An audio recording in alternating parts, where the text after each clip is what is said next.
Meus irmãos, iniciando esse vídeo, queria ler com vocês no livro de Colossenses capítulo 2. Nós vamos ler o versículo 16 e eu queria que você acompanhasse comigo na sua Bíblia. Portanto, ninguém vos julgue pelo comer ou pelo beber, ou por causa dos dias de festas, ou da lua nova, ou dos sábados, que são sombra dos dias, são sombra das coisas futuras, mas o corpo ele é de Cristo.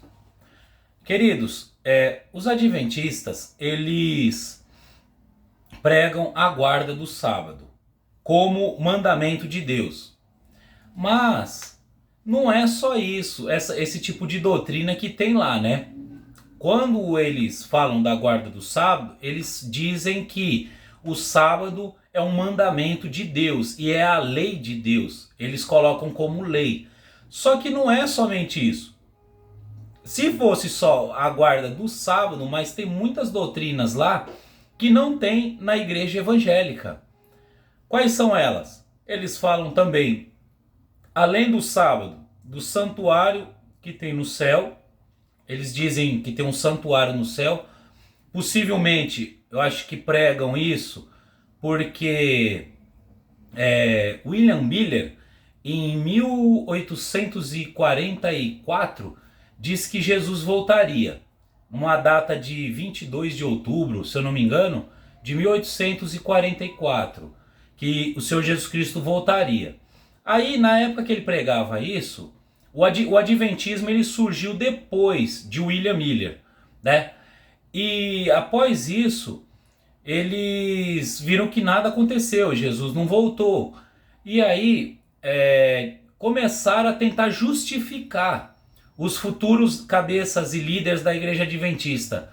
Começaram a tentar justificar que Jesus realmente aconteceu mesmo aquele episódio de 1844. Só que não foi a volta de Jesus, mas foi que Jesus entrou no Santo dos Santos, que é um santuário que está lá no céu. Isso não tem base bíblica, né? Ele sempre diz que a Bíblia vai responder, mas até hoje nunca vi na Bíblia que tem um santuário lá no céu. O que nós temos de informação de Jesus no céu é que ele está sentado à destra de Deus. Então isso já não tem base bíblica. Por isso que a igreja evangélica não prega nada a respeito disso.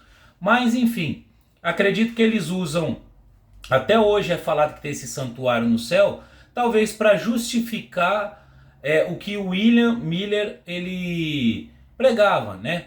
Como nada aconteceu aqui na terra, eles falaram, não, mas não foi aqui na terra, foi lá no céu. É mais fácil falar que aconteceu algo no invisível, porque aí ninguém pode provar o contrário, nem eles podem provar que estão certos, né? Mas pela Bíblia é provado que não existe santuário no céu.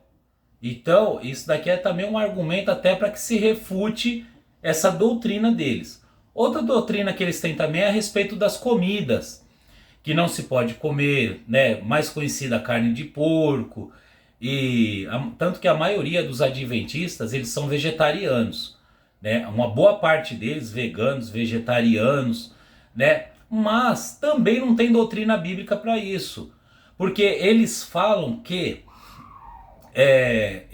tem que se cumprir as leis de Deus, mas aí quando você fala, mas Jesus não cumpriu a lei, nós não estamos no tempo da graça, aí eles fazem um trocadilho falando de lei, levando aos 10 mandamentos. Só que nos 10 mandamentos não está se referindo à comida, mas eles insistem em dizer que não pode comer, que isso era a lei mosaica. Só que aí eles falam que é para cumprir os 10 mandamentos. Aí de repente você está conversando com algum adventista e aí eles começam a falar que você tem que guardar as leis. Aí eles já falam de lei, fala que é os 10 mandamentos e começam a vir com outras doutrinas fora a do sábado. Então note que tem muitas coisas, eles falam que eles não guardam as leis de Moisés. Eles falam que eles guardam só os 10 mandamentos. Mas tem essas leis das comidas. E Paulo mesmo, no livro aos Colossenses, Paulo ele fala, ninguém vos julgue por causa das festas que os judeus comemoravam, ninguém vos julgue por comidas, olha só, por comidas ou bebidas, por causa das festas da lua nova e também dos sábados. Aí quando você fala isso aqui, eles falam assim, não, mas sabe o que é? Ele está falando dos sábados, porque existia vários sábados. Não era somente o sábado semanal. Então Paulo não estava se referindo ao sábado semanal, mas estava se referindo sim. Porque Paulo não deixou nenhuma ordenância ou recomendação que se guardasse os sábados. Porque se o sábado fosse uma coisa tão importante para o tempo da graça, Pedro, Tiago, Paulo teriam escritos a respeito disso, mas não tem nenhum relato bíblico de algum apóstolo após Jesus mandar guardar sábado. Outra doutrina que eles têm também é a do dízimo. Eles falam que eles cumprem as leis de Deus, que em Tiago 2,10, se você errar nenhum mandamento, você está errando em todos. Então, por que a prática do dízimo então? Por que eles praticam o dízimo sendo que não está nos 10 mandamentos o dízimo? Eis aí uma pergunta, né? Interessante. Porque, pelo que eu sei, meus conhecimentos bíblicos, o dízimo ele termina ele vai até João. Por causa que Jesus, quando ele cumpre o seu ministério aqui na terra, ele cumpre o que ele veio fazer na terra, ele cumpriu a lei e também fez um sacrifício por nós, a lei ficou para trás. Então a Bíblia, ele mesmo disse, Senhor Jesus, a lei e os profetas duraram até João, né? Desde então é anunciado o reino de Deus. Então a gente também não vê nenhum dos apóstolos. Do livro de Atos para frente não tem mandamento para dízimo. Eu não encontrei Paulo, Pedro, Tiago, João, Marcos escrevendo que algum dos apóstolos escrevendo que é para se dar o dízimo. Não existe isso. Somente Paulo lá em Coríntios, se eu não me engano, a segunda carta aos Coríntios, ou a primeira carta aos Coríntios, do capítulo 8, capítulo 9, fala: cada um contribua segundo o que propôs no seu coração. Não segundo 10%, mas segundo o que propôs no seu coração. Segundo também as suas condições. Você vai dar segundo as condições, né? Paulo, ele não está dizendo aqui, ó, se o seu salário, você pagar todas as suas contas, mas você tem que tirar 10%, mesmo que você fique sem pagar uma conta. Aí você fica com o nome sujo, leva nome de caloteiro, de crente sem vergonha, mas os líderes que pregam o dízimo, eles não estão nem aí com a sua vida aí fora. Eles querem que você se vire e continue dando os 10%. Então eles creem também nessa prática do dízimo como mandamento, só que não está lá nos 10 mandamentos. Então para que cumprir isso, né? Então a gente conhece sempre os adventistas como pelo sábado, mas existem outros tipos de doutrina. Em breve vou fazer outros vídeos se referindo às doutrinas adventistas, porque existem muitas outras coisas que estão lá que não estão nas igrejas evangélicas, igrejas tradicionais, igrejas pentecostais antigas, né? Não estão, mas nós vemos que sempre é dito lá que eles têm as respostas para todas as perguntas, né? Só que você pode entender que eles não têm todas as respostas. Porque como vai se provar que existe um santuário lá no céu se não tem respaldo bíblico? A Bíblia não fala nada sobre isso, né? Como é que vai ter respaldo bíblico para dizer que o dízimo é do Novo Testamento, é da graça? Não tem respaldo bíblico.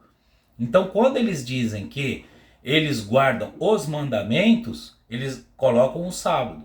Aí eles falam assim, mas eu vejo que lá no livro de Mateus, se eu não me engano, capítulo 15, Jesus ele colhendo espiga junto com os seus discípulos. E ali os fariseus os acusam. Vocês estão fazendo o que não é lícito no dia de sábado. Mas Jesus ele justificou. Ele disse que se vocês soubessem o que significa misericórdia eu quero e não sacrifícios, vocês não condenariam inocentes. Então eu vejo por isso que Jesus ele deu liberdade para que eu possamos trabalhar no sábado para sustentarmos a nossa família. Jesus mesmo disse, não é lícito fazer o bem aos sábados? E os adventistas pregam isso. Eles falam assim, mas no sábado é lícito fazer o bem. Tanto que quem trabalha no hospital, né, quem trabalha em farmácia e tal, alguns empregos eles têm exceção. Só que não é lícito você fazer bem para sua família trabalhando no sábado? Você poder levar o dinheiro para pagar suas contas? Como lá eles não deixam as pessoas trabalharem no sábado, muitos ali passam situações e situações difíceis às vezes, eu acredito. Porque a maioria dos empregos tem turnos no sábado para se trabalhar. Mas isso fica para um outro vídeo. Deus te abençoe, espero ter esclarecido algumas coisas em relação a esse assunto e que você que não é inscrito no canal, se inscreva no canal desde já, deixe o seu joinha e escreva um comentário para que estejamos conversando também lá nos comentários. Deus te abençoe em nome do Senhor Jesus.